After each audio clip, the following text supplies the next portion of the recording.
ازيكم يا حبايبي، عاملين ايه؟ يا رب تكونوا بخير. اهلا بيكم في قناة مطبخ وافكار سونا. في فيديو النهاردة هقول لكم على احلى وافضل طريقة لتخزين البطاطس.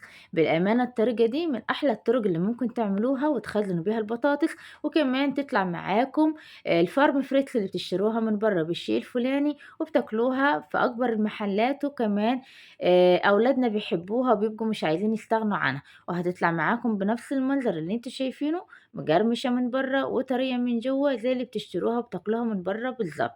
أحلى بطاطس فارم فريتس هنعملها النهارده، وكمان طريقة تخزينها في الفريزر. فيالّا بينا كده نشوف هنعملها إزاي مع بعض واحدة واحدة. يالّا بينا. معايا هنا كمية البطاطس اللي أنا هابتدي أخزّن فيها أو أشتغل فيها، دول حوالي كده 5 كيلو.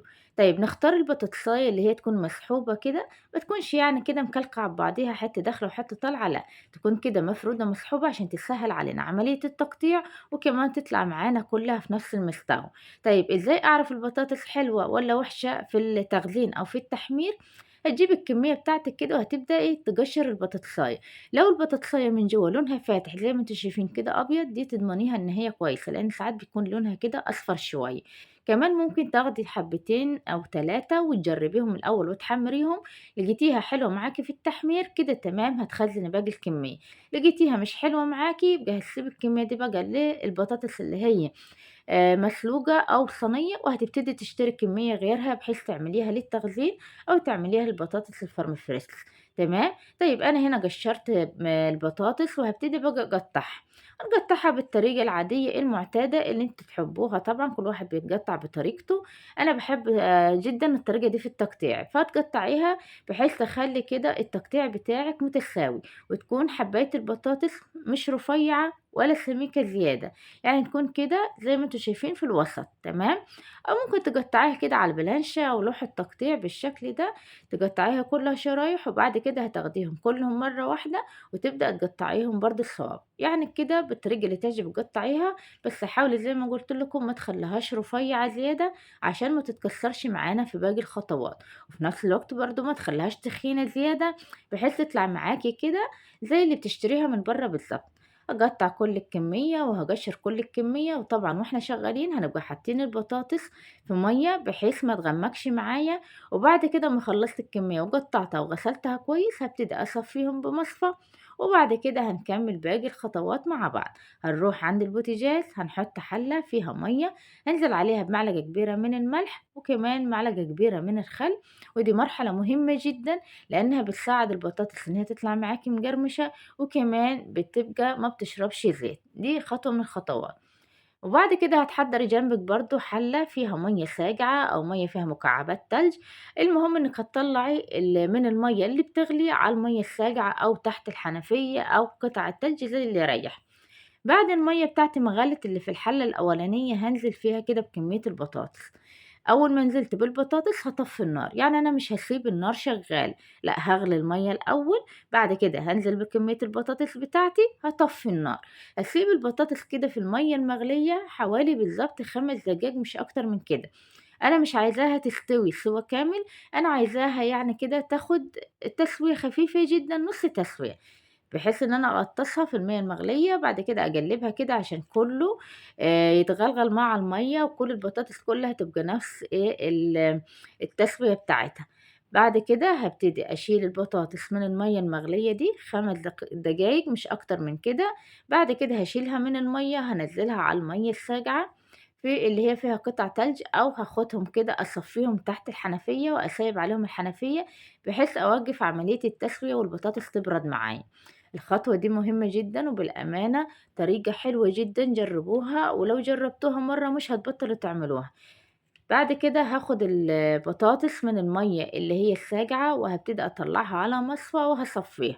طبعًا هاعمل كل الكمية بنفس الطريقة بالشكل ده. لو حسيت إن المَيّة اللي أنا بانزّل فيها دي بدأت تسخن معايا هاغيّرها وهاحط مَيّة باردة غيرها، أو زي ما قُلنا هانزّلهم تحت الحنفية. دي الكمية، أنا عملت كمية 5 كيلو خزّنتها، أنتِ هتتعبي فيها يوم لكن هتكفّيكِ بقى فترة طويلة جدًا. بعد كده هنصفّي كمية البطاطس اللي طلّعناها من المَيّة، وهنبتدي بقى نحضّر الخطوات التانية. شايفين أنا هاورّيكم هنا البطاطس جامدة زي ما هي، يعني أنا ما سوّيتهاش، أنا بس اديتها صدمة في المَيّة السخنة وطلّعناها على المَيّة الساقعة. هاعمل كل الكمية بنفس الطريقة. بعد كده هنحضّر صينية معايا كبيرة، أو بقى تفردي على الرخامة بتاعتِك في مناديل فاين أو ورق زبدة أو فوطة مستغنية عنها للمطبخ، لإن دي اللي هنطلّع عليها البطاطس بعد كده في المرحلة اللي جاية. أنا جبت الصينية بالشكل ده وحطيت عليها المناديل الفويل وجهزتها، بحيث أنا هابتدي أحمّر في البطاطس وأطلّع وأفرد على الصينية دي. عندِك صواني صغيرة بحيث تشتغلي فيها وتحطيها في الفريزر تمام، ما عندكيش هتعملي نفس الخطوات اللي أنا باعملها كده على صينية كبيرة. حطينا الزيت على النار، استني لمّا الزيت يسخن ولازم يكون ساخن، وبعد كده هانزل بكمية من البطاطس. أنا مش عايزة أحمّر البطاطس تحمير كامل، لأ، أنا هادّيها برضه صدمة على النار 5 دقايق بالضبط، بحيث أول ما لونها يغيّر وتدخل كده في اللون اللي هو الأبيض اللي هو قبل التحمير زي ما أنتم شايفين كده، هابتدي أطلّعها من الزيت. بالأمانة كده كمية الزيت اللي أنا اشتغلت فيها من أول تحمير البطاطس لغاية آخر كمية، هي أنا ما زوّدتش عليها زيت نهائي. شوفوا الكمية أهو في أول الفيديو في بداية التحمير، وكمان شوفوها في آخر حتّة من التحمير هتلاقوا الكمية هي، يعني ما بتشربش زيت نهائي وبتوفّر معاكِ الزيت بطريقة لا تتخيليها. عملنا نفس الخطوات في التحمير، بانزّلها في الطاسة يا دوبك كده 5 دقايق لونها يغيّر وتدخل على اللون الأبيض بالشكل ده، وبعد كده هابتدي أطلّعها وأفردها على الصينية اللي أنا مجهّزاها، اللي هي عليها المناديل الفاين. زي ما قُلت لكم حابين بقى بعد كده تحطوها في صواني صغيرة لو عندِك مكان في الفريزر وبعد كده تكيّسيها تمام. أنا طبعًا ما عنديش المكان اللي هو في الفريزر، فأنا فردتها على الصينية كلّها كده وبابتدي أطلّعها وأفردها لغاية ما تبرد معايا. دي كان آخر كمية من البطاطس بتاعتي اللي هي ال5 كيلو حمّرتها معاكم، وادي الزيت زي ما هو، شايفين كمية الزيت؟ يعني توفير التوفير، هتوفّر معاكِ زيت. هنا أنا بعد ما خلّصت كل كمية البطاطس اللي أنا هاخزّنها معايا، هابتدي كده بفوطة أو بمناديل وابتدي كده أمسحها مسحة خفيفة بحيث لو فيها زيت زيادة أشيله. ودي الكمية بالأمانة حلوة جدًا، وهنبتدي بقى نكيّس. أنا هاكيّس على طول في الأكياس وهي لسه زي ما هي كده مطلّعاها بردت، بعد ما بردت يعني أنا ما جمّدتهاش. زي ما قُلت لِك لو أنتِ حابة تجمّديها في الفريزر في الثواني الأول وبعد كده تكيّسيها وهي متجمّدة تمام، بس هتحطّي البطاطس ترصيها واحدة جنب واحدة، تحطّي بعد كده عليها كيس بلاستيك وتكمّلي الراج التاني وترصيه وبرضه كيس بلاستيك، وبعد كده تجمّديها في الفريزر وبعد كده تكيّسيها. أنا أهو هاكيّس معاكم على طول، وهاورّيكم برضه في نفس الفيديو إنها مش بتلزّج، وحتى لو لزّجت معاكِ هتفُكي بسهولة. يعني ممكن هتريّحِك بقى من خطوة إن أنتِ لسه هتحطّي في الفريزر وتجمّدي وبعد كده تطلّعي وتكيّسي. لأ، كيّسي على طول، البطاطس أهي طرية زي ما هي بعد ما حمّرناها، ما حطيتهاش في الفريزر. ابتدي بقى أكيّس على حسب الكمية اللي أنا عايزاها. باجي لو عندِك طولة بال كيّسيها واحدة جنب واحدة كده بحيث تطلع معاكِ يعني كده مضبّطة وتمام التمام، بس أنا طبعًا ما عنديش طولة بال، فكنت باحط على طول جوّه الكيس، وبالأمانة ولا لزجت ولا أي حاجة. أهم حاجة هنفرّغ منها الهوا، وبعد كده هنغلف الكيس بتاعنا ونربطه. ولازم بعد البطاطس ما تبرد، اوعي تشيليها في الأكياس وهي لسه ساخنة أو دافية، لأ، استني عليها لمّا تبرد تمامًا، وبعد كده كيّسيها بالمنظر اللي أنتم شايفينه. ممكن تحطّي كل الكمية في كيس كبير وتاخدي منه بطلبِك، أو تعملي أكياس صغيرة زي كده وتطلّعي الكيس على طول وتشتغلي فيه. بنعبي الكيس بالكمية اللي احنا عايزينها وبعد كده بنفرغ منه الهواء، وبعد كده بنربط الكيس وبنشيله. ممكن كمان تشيلي كل الكمية في علبة أو تشيلي كل الكمية في كيس واحد زي ما انت حابب. أنا خلصت الكمية بتاعتي دول 5 كيلو خزناهم مع بعض وكيسناهم. هبتدي بقى أحطهم في الفريزر. هاحطهم في الفريزر وبعد ما يتجمد معايا هابتدي أطلّع معاكم ونحمّر مع بعض ونشوف بقى أحلى بطاطس فرم فريتس ممكن تعملوها. بالأمانة أحلى بكتير من اللي بنشتريها من برّه. شايفين هنا لمّا اتجمدت ولا واحدة لازقة في التانية، ده لو أنتِ مسوياهم كده واحدة واحدة فوق بعض هتطلع معاكِ بنفس المنظر.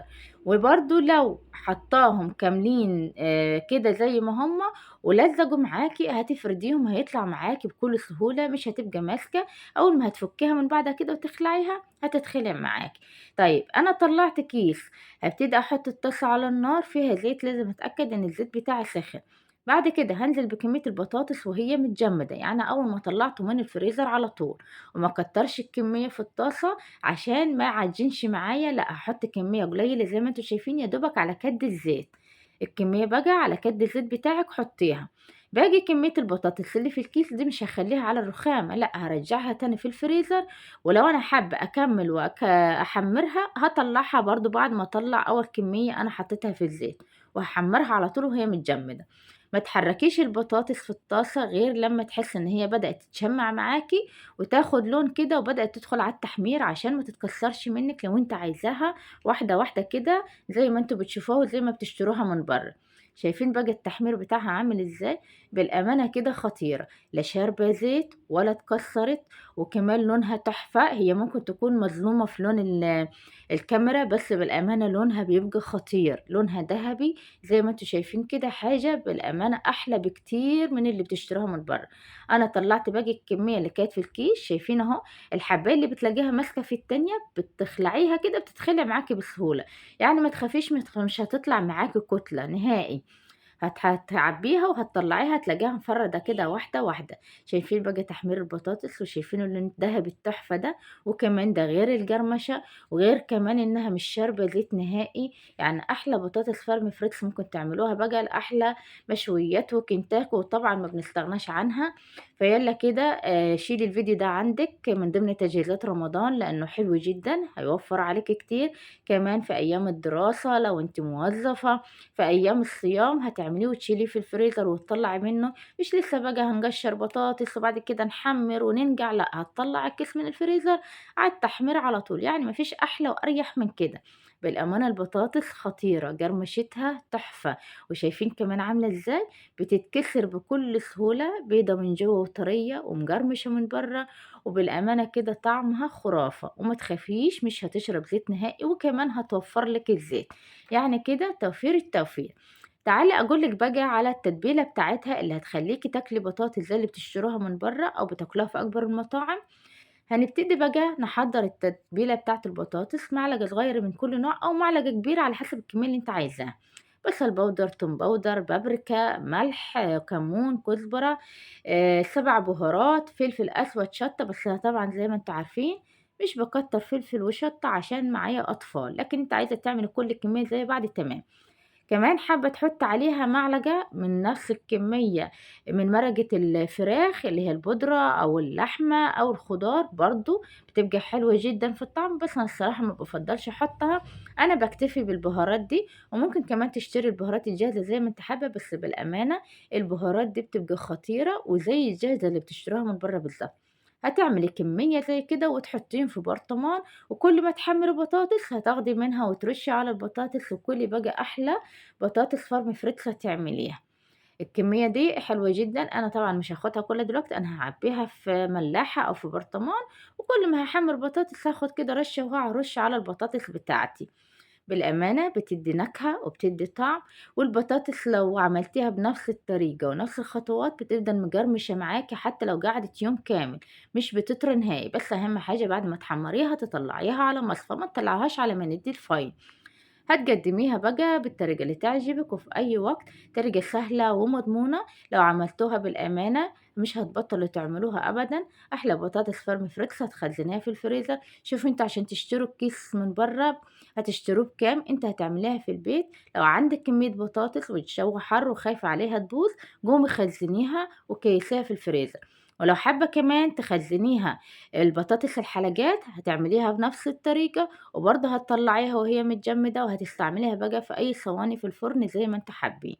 وبس كده، ده كان فيديو النهارده، ويا رب الفيديو يكون عجبكم، واستنوني في فيديوهات جديدة ووصفات جديدة. أشوفكم على خير. باي باي.